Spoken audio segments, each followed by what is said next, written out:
I'm delighted to be with you here again. I want to talk about the importance of wealth, but the importance of the plan you have for wealth.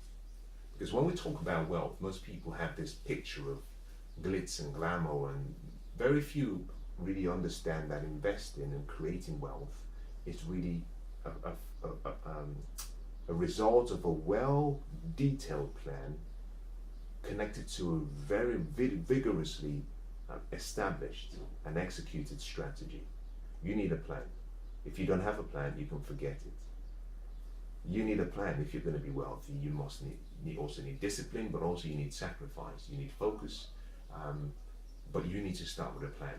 And so I want to talk about 4 areas, as a matter of fact, 5 areas in your wealth journey that can make a difference in your life. And so what I've done here is I've written down 5 different key parts of the plan. There has to be a plan to create your wealth. That kind of makes sense. There has to be a plan to secure your wealth. There has to be a plan to protect what you've then created or what you have. There has to be a plan to multiply what you have, not add, multiply. And there has to be a plan to share what you have. And let me deal with each of those. Let's start with creation.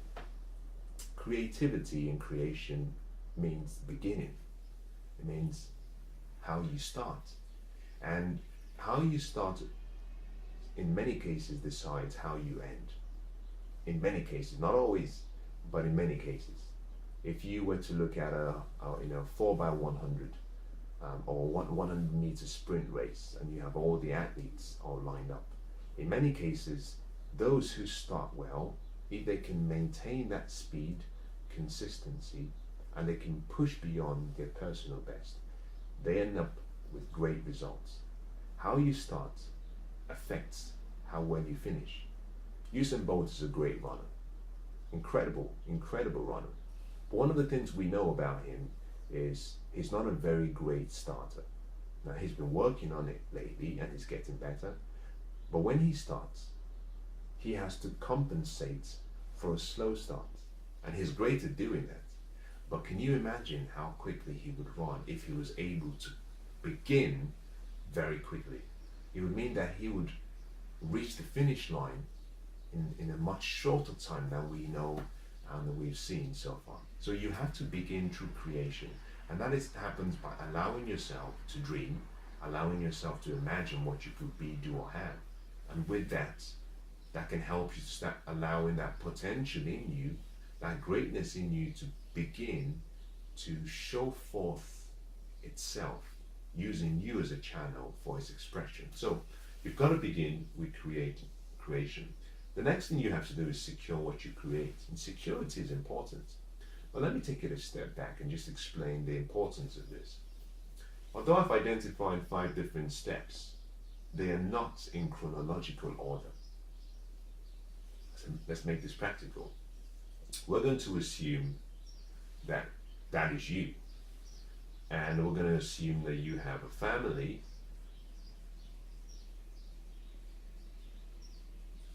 That's your family. When you start your financial journey, one of the things you have to decide for yourself is, how do I protect myself, but also how do I protect my family? I'm about to go into this unknown territory of wealth. I'm about to take this journey. Or it could be that you already have the wealth, but you need to protect that wealth. And part of the way you do this is by understanding the importance of protection. The importance of protection. To protect your wealth, you have to think in 3 parts. 1, personal. Number 2, business. Now, your business just means liability. You need to take a liability out with the company for third-party injuries, but also just in case someone decides to sue you. The second part is the personal side, which deals with various aspects. Illness, sickness, loss of life, incapacitated. And this simply means that you have to protect yourself against any unforeseen circumstances. And a lot of times, most of us begin the wealth creation journey and we don't think about the protection side. And I believe that you have to start with protection. You have to start where you are, protect yourself, and you do this under the personal protection aspect. You do this through a number of ways. You can do this through life insurance to cover your illness, sickness, loss. You can also do this by taking out liability insurance for all areas that are necessary in your life. For business, it's very important. For your life, that's very important, because this reduces that fear you have about what if something could go wrong. Now, the second part of the whole journey after protection is, once you've protected yourself, now you need to set up some way of providing some emergency for security. So security is important. Security and safety is important. And you do this by splitting your provision into two parts. One is called the now, and the other is called the future. Now, under the now and the future, you're thinking about security for today, for the immediate present. For the future, you're thinking about for the far future, 10, 15, 30, 40 years from now. To deal with security in this instance, what you simply have to do is start by identifying what we call an emergency fund account. If you've ever been on a plane lately, one of the things you discover is, as soon as you're about to take off, you hear an announcement that says you must buckle your seatbelts, because you will go through some turbulence before you get to a high enough altitude whereby the plane can travel without any bumps on its path.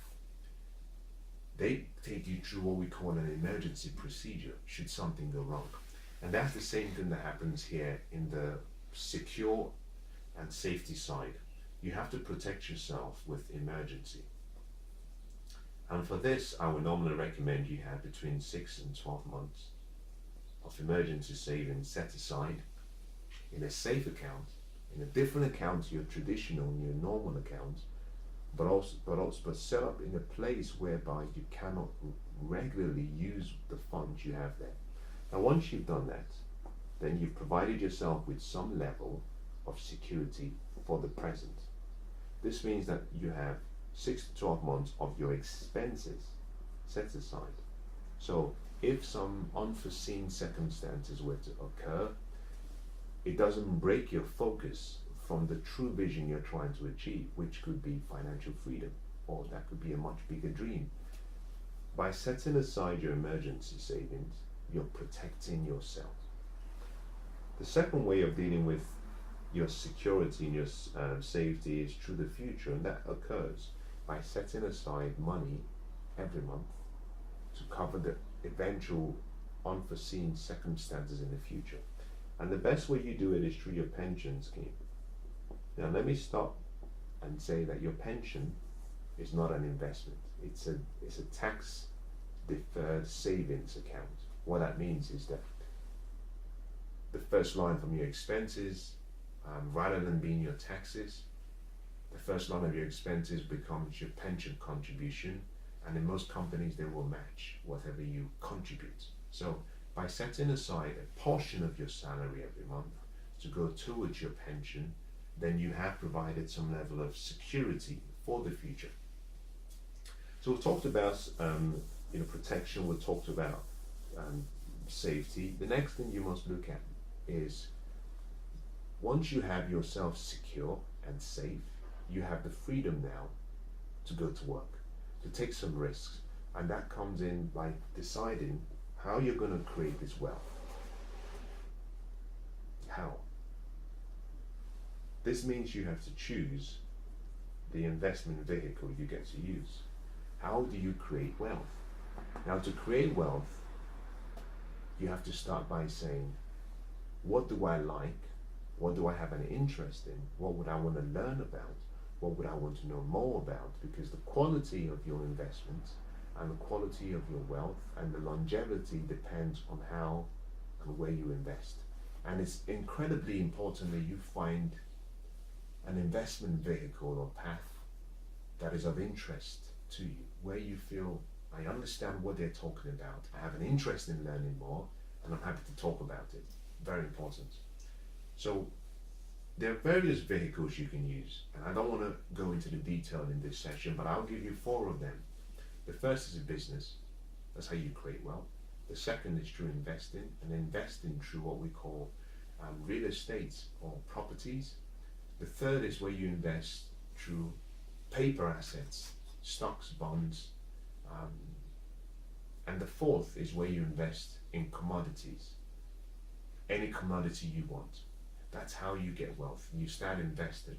And so it's important you choose the investment pathway that is best suited for you. None is better than the other.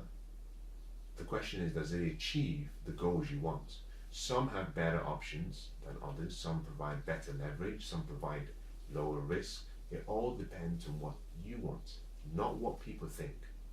Now, once you've dealt with the create, the next thing you have to do is think about how you multiply. How do you now multiply your wealth?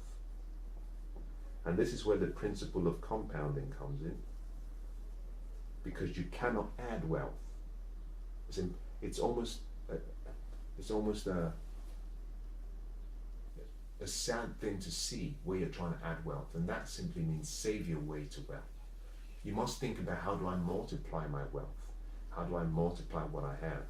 And that comes in only with great financial intelligence. You need great financial IQ to know how to multiply your wealth.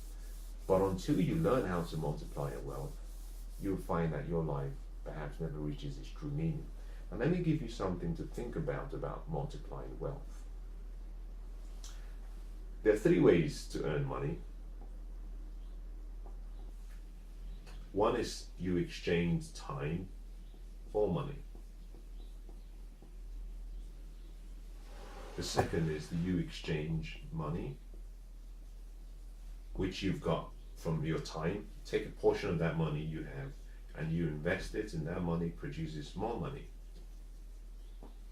And that uses the principle of leverage and other wealth creation and multiplication strategies.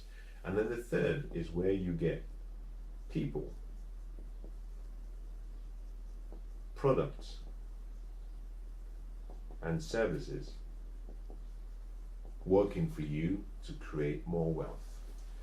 This final part is what we call multiple sources of income.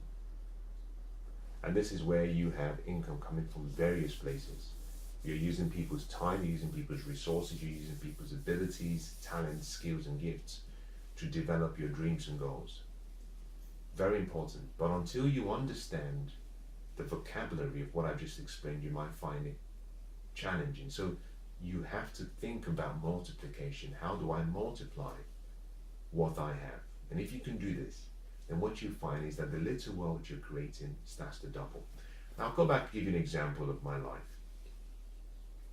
I had an investment where I put in a certain equity into the investment. I'll make it practical. I'm dealing with real estate here now. I put in a £30,000 deposit in an investment. The investment was worth £215,000. This is so many years ago. I got a loan from the bank for £185,000. With my £30,000, I purchased that property. This property produced an income for me every month, which was greater than my expenses.